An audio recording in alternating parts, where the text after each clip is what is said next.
Hi, my name is Kevin Dillard, and today we're going to talk about opportunities from side control and scarf position.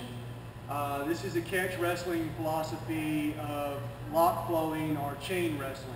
As one opportunity, that door shuts, you flow and improvise just like a great musician into the next possibility seamlessly every time a door shuts, constantly working for that next submission or advantageous superior position. First, I'd like to give a thanks to Adam Churchwell and Jennifer Churchwell, Premier Martial Arts, for letting us use the facility. Mr. Michael Berryhill, the Brazilian Jiu-jitsu instructor here at PMA, and this is my son Colton, and he's going to let me abuse him for the next couple minutes for your entertainment. Now, we're in side control, and I'm taking my weight and putting that on him and wedging him to the floor. If I'm going for this key lock, and somehow he's extremely explosive and he shrimps or turns into me, I'm going to step over and secure his head. Now, I've got this shoulder lock here, this wrist lock, Kimura situation. Let's say if when I'm here, he S-grips to block, and he's extremely strong. In catch wrestling, you have the push-pull concept. If he pulls, I go with his pull, snatch this way, break his grip, and bring this back around.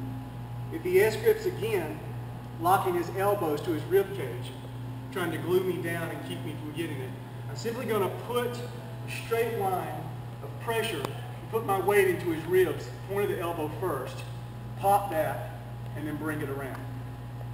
All right? Now, that brings us here. If I'm in side control and I'm going for top wrist lock, Americana, whatever you want to call it, and I'm working here, and again, he's really explosive and he shrimps into me, I'm going to pull with his explosiveness into the Fujiwara armbar. I'm going to slide away and bring this up at an angle. It's going to put all the pressure on his elbow and his shoulder. Now, let's say things don't quite go my way, it doesn't come out textbook perfect, and he gets that elbow there. I'm going to block that off and get the wrist lock. If he pulls back against me, I'm going to go with his, I'm going to push with his pull, I'm right back where I need to be. I can work for this if I can't get that. I can come around here and I can work my stocks. I can bring this around here, bring my knee up here, post him up. If we're in MMA, get a free shot in that way, you know, if any of you guys saw the Lesnar mirror.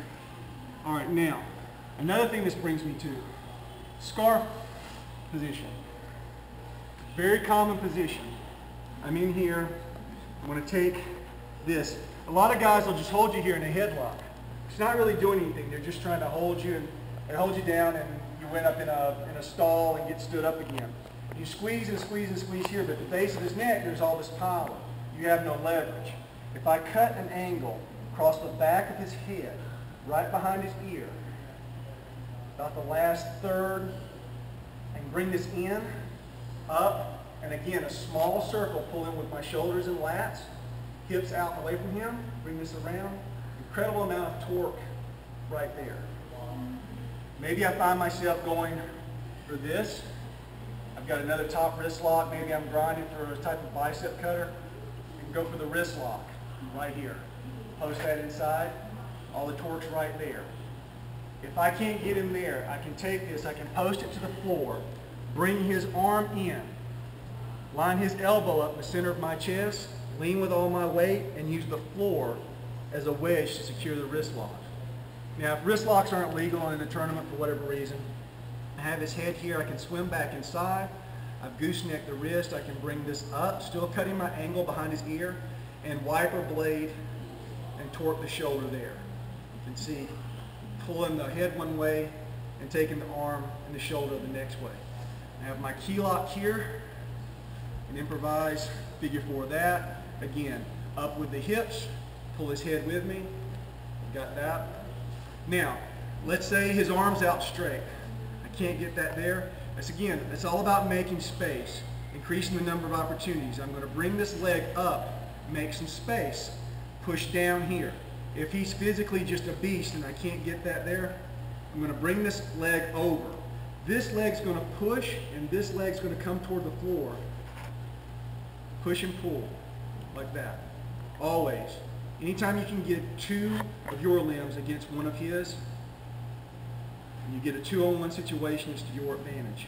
Now, if he's blocked that and his arm's in here, I'm going to keep that, put that thigh to the floor, I'm going to reach around, I'm going to block off his head, switch my hips, I have that right there. If I can't get the tap there, simply pull up on this elbow and get that. If he's here, I'm in this situation, I can take my arm, I can swim in around, block that arm off. Now I've got the shoulder lock and the head. I can bring him up here. I'll get the tap there. If not, I can simply use my weight, float over and switch, sit out. I've got it there. You can work your head and arm triangle situation. It's all about improvising, just like a great musician. You can't sit there and futilely waste time going for one thing, one thing, one thing, one thing, one thing. If he blocks that door, you got to take the next path. Follow the path of least resistance and never give up your position for submission.